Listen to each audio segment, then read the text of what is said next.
Bismillahirrahmanirrahim. Assalamualaikum warahmatullahi wabarakatuh. Alhamdulillahirabbil alamin. Segala puji hanya milik Allah, yang pada kesempatan kali ini saya diberikan kenikmatan dan teman-teman semua diberikan kenikmatan, khususnya saya untuk dapat menyelesaikan salah satu tugas mata kuliah teori akuntansi. Salat dan salam tak lupa kita haturkan, semoga tercurah limpahkan kepada junjungan kita Nabi Agung Muhammad Sallallahu Alaihi Wasallam. Semoga kita semua mendapat syafaat beliau di yaumul qiyamah kelak. Amin ya rabbal alamin. Yang terhormat kepada Bapak Dr. Andes Nurdin, MSI, selaku pengampu mata kuliah teori akuntansi, serta teman-teman yang saya sayangi dan saya banggakan. Baik, izin memperkenalkan diri. Nama saya Angga Rajib Pangestu dengan NPM 18 13 03 10 15. Pada kesempatan kali ini saya ingin mencoba menerangkan terkait konsep dasar. Ya, tujuan pembelajaran pada kali ini adalah yang pertama menjelaskan apa itu sumber konsep, kemudian kesatuan usaha dan komunitas usaha. Kemudian yang kedua menjelaskan apa yang dimaksud dengan kesepakatan dan kos melekat, upaya dan hasil. Yang ketiga menjelaskan asumsi dasar dan keanekaragaman akuntansi. Yang keempat, menjelaskan apa yang dimaksud konservatisme dan manfaat konsep dasar. Baik, kita lanjutkan. Ya, secara umum ya, sebelum ke materi ya, kita ketahui bahwa akuntansi itu memiliki konsep dasar ya, yang menjadi acuan dalam menyusun standar akuntansi, yang ditujukan sebagai praktek akuntansi tentunya. Dalam konsep dasar terdapat sumber-sumber konsep dasar dan terdapat pula manfaat dari konsep dasar itu sendiri gitu. Untuk lebih memahami, mari kita bahas ya teman-teman secara mendalam. Yang pertama kita akan membahas terkait konsep, sumber konsep, kesatuan usaha, dan kontinuitas usaha ya. Baik. Yang pertama sumber konsep ya. Ikatan Akuntansi Indonesia ya, singkatannya IAE ya, itu mengadopsi kerangka konseptual dari IASC. Apa itu ESC ya? ESC itu singkatan ya teman-teman, dari Badan Internasional yang memberikan atau menyusun standar dari praktik akuntansi gitu. Yaitu singkatannya The International Accounting Standard Committee ya. Baik ya, mengadopsi dari situ. Nah, IASC ini itu membagi dua konsep dasar, yaitu basis akural atau akural basis, kemudian ada usaha berlanjut atau going concern. Itu terkait sumber konsep. Kemudian kesatuan usaha. Nah, apa maksudnya? Dalam akuntansi, perusahaan dipandang sebagai suatu usaha atau badan usaha yang berdiri sendiri, bertindak atas namanya sendiri, dan terpisah dari pemilik dan pihak lain yang menanamkan dana dalam perusahaan. Nah, itu maksudnya dengan kesatuan usaha. Kemudian kontinuitas ya. Kontinuitas usaha yaitu maksudnya jika tidak ada tanda, gejala ataupun rencana, pasti perusahaan itu akan mengalami bubar ya, atau dilikuidasi, maka dianggap perusahaan akan berlangsung terus menerus atau sampai waktu yang tidak terbatas karena ada rencana tadi ya.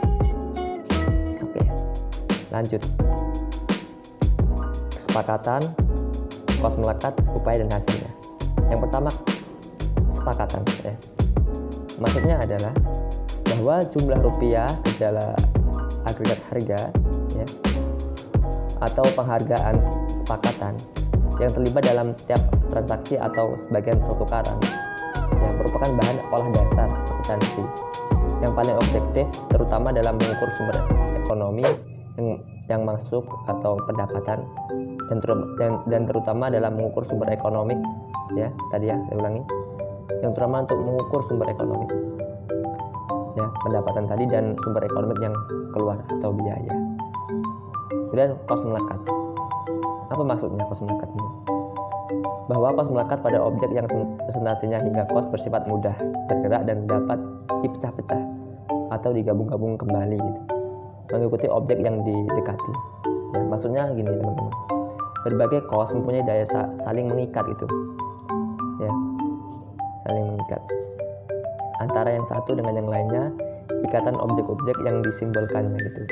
Bila berbagai komponen digabungkan menjadi satu objek atau barang baru, gabungan kos yang baru semata-mata merupakan pergabungan berbagai kos yang melekat tadi ya, karena sifatnya tadi mengikat ya pada tiap komponen tanpa memperhatikan nilai ekonomi baru gitu, yang melekat pada barang baru.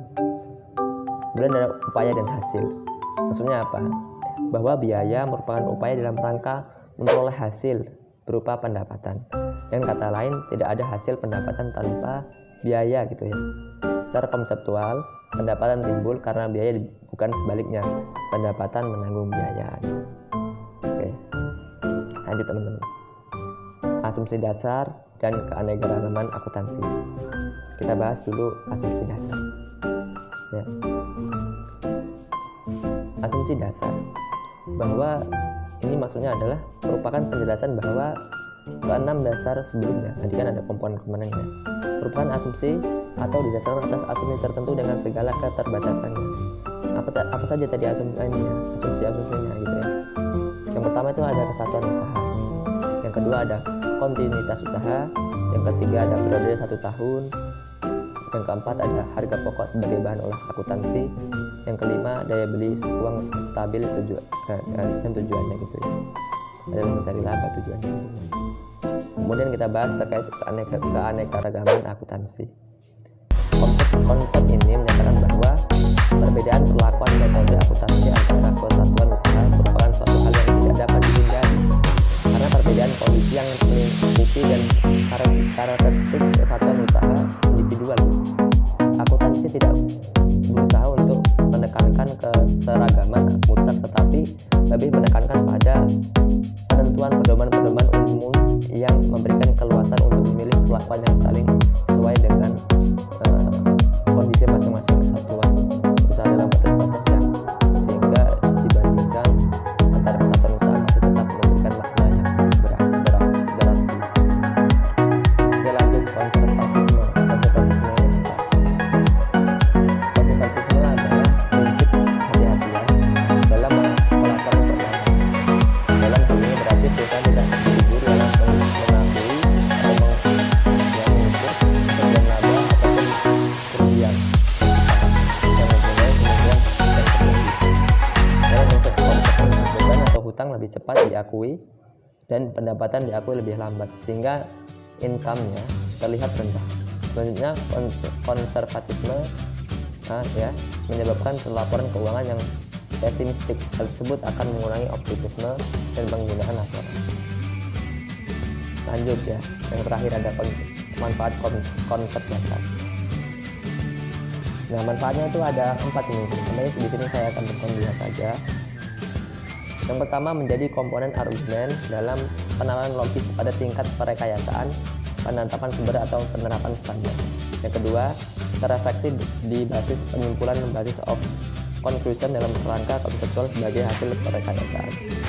Yang ketiga, terefleksi di latar belakang penyimpulan ya dalam pernyataan standar akuntansi. Yang keempat, terefleksi di kebijakan akuntansi ya, perusahaan dalam buku pedoman akuntansi.